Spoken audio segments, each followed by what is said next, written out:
Hello दोस्तों, आज के इस वीडियो में गांधी इरविन समझौता के बारे में पढ़ेंगे जो 1931 में हुआ था। देखिए, मैं हमेशा कहता हूं कि आधुनिक भारत में एक घटना दूसरे घटना से कनेक्टेड है।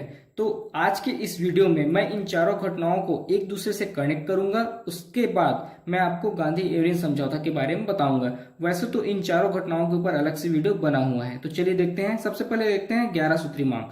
देखिए, गांधी जी भारत में स्टार्ट करना चाहते थे सविनय अवज्ञा आंदोलन। गांधी जी भारत में स्टार्ट करना चाहते हैं सविनय अवज्ञा आंदोलन, लेकिन सविनय अवज्ञा आंदोलन स्टार्ट करने से पहले गांधी जी अपने पत्र यंग इंडिया के माध्यम से 11 सूत्री मांग रखते हैं भारत के वायसराय लॉर्ड इरविन के समक्ष।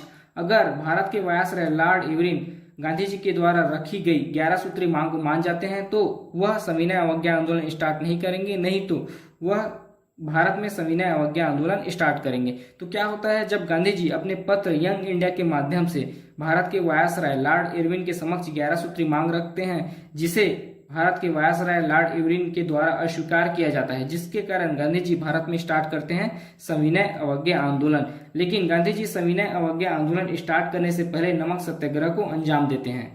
देखिए, क्या होता है कि गांधी जी अहमदाबाद के साबरमती आश्रम से डांडी तक पैदल यात्रा करेंगे और डांडी पहुंचकर वहां तोड़ेंगे नमक कानून, जिसे कहा जाता है नमक सत्याग्रह। और जिस दिन गांधी जी के द्वारा नमक कानून तोड़ा जाता है उसी दिन भारत में स्टार्ट हो जाएगा सविनय अवज्ञा आंदोलन।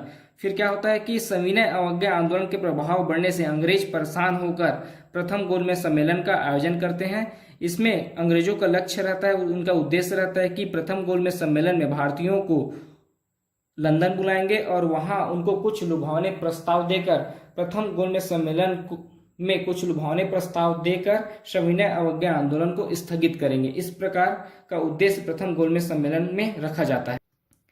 लेकिन प्रथम गोलमेज सम्मेलन में न तो महात्मा गांधी ने हिस्सा लिया था और न ही कांग्रेस पार्टी ने, जिसके कारण प्रथम गोलमेज सम्मेलन असफल रहा था। चूंकि प्रथम गोलमेज सम्मेलन का लक्ष्य यही था कि महात्मा गांधी को लंदन बुलाएंगे और वहां उनको कुछ लुभावने प्रस्ताव देकर सविनय अवज्ञा आंदोलन को स्थगित करने बोलेंगे। चूंकि इस सम्मेलन में गांधी जी ने हिस्सा ही नहीं लिया था, जिसके कारण यह गोलमेज सम्मेलन असफल रहा था।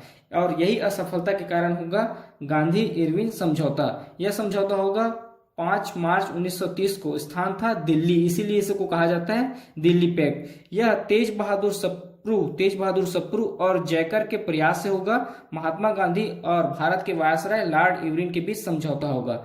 इसका कारण है गांधी इरविन समझौता का कि सविनय अवज्ञा आंदोलन का प्रभाव पहला कारण है, और दूसरा कारण है महात्मा गांधी जी का प्रथम गोलमेज सम्मेलन में हिस्सा नहीं लेना। इसका दो कारण है, सविनय अवज्ञा आंदोलन का प्रभाव बढ़ रहा है और दूसरा है कि गांधी जी प्रथम गोलमेज सम्मेलन में हिस्सा लेने ही नहीं आए थे, जिसके कारण तेज बहादुर सप्रू और जयकर के प्रयास से होता है गांधी इरविन समझौता 5 मार्च 1930 को। तो इस समझौता में शर्तें देखते हैं। इस समझौता की शर्त तो लॉर्ड इरविन के द्वारा इस समझौता का शर्त रखा जाता है कि सविनय अवज्ञा आंदोलन समाप्त किया जाएगा। कांग्रेस सेकेंड गोलमेज सम्मेलन में भाग लेने लंदन जाएगी और कांग्रेस ब्रिटिश सामान का बहिष्कार नहीं करेगी। जो कांग्रेस के द्वारा चलाया जा रहा है विदेशी वस्तुओं का बहिष्कार, यह बंद करना होगा। सविनय अवज्ञा आंदोलन बंद करना होगा और जब सेकेंड गोलमेज सम्मेलन होगा तब कांग्रेस को लंदन आना होगा इस सम्मेलन को अटेंड करने के लिए। फिर गांधी जी के द्वारा शर्त रखा जाता है कि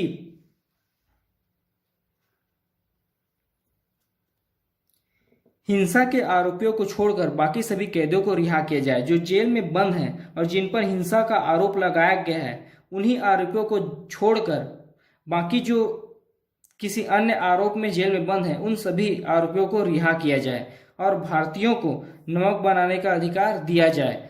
शराब अफीम की दुकानों पर शांतिपूर्ण धरना देने का अधिकार दिया जाए। आंदोलन के दौरान जिसकी भी संपत्ति जब्त की गई है, जिन नेताओं की संपत्ति जब्त की गई है या जिन किसानों की संपत्ति जब्त की गई है, उन्हें वापस किया जाए और आंदोलन के दौरान त्यागपत्र देने वालों को पुनः बहाल किया जाए। मतलब आंदोलन के दौरान जो भी त्यागपत्र दिए हैं उन्हें वापस उनके पद पे बुला लिया जाए। तो इस प्रकार के समझौता भारत के वायसराय लॉर्ड इरविन और गांधी जी के बीच हुआ। तो ये थी गांधी इरविन समझौता की संपूर्ण घटनाएं। अगर अभी तक आपने हमारे चैनल को सब्सक्राइब नहीं किया है तो प्लीज चैनल को सब्सक्राइब करें और वीडियो को लाइक शेयर जरूर करें। फिर नेक्स्ट क्लास में हम लोग पढ़ेंगे सेकेंड गोलमेज सम्मेलन। धन्यवाद।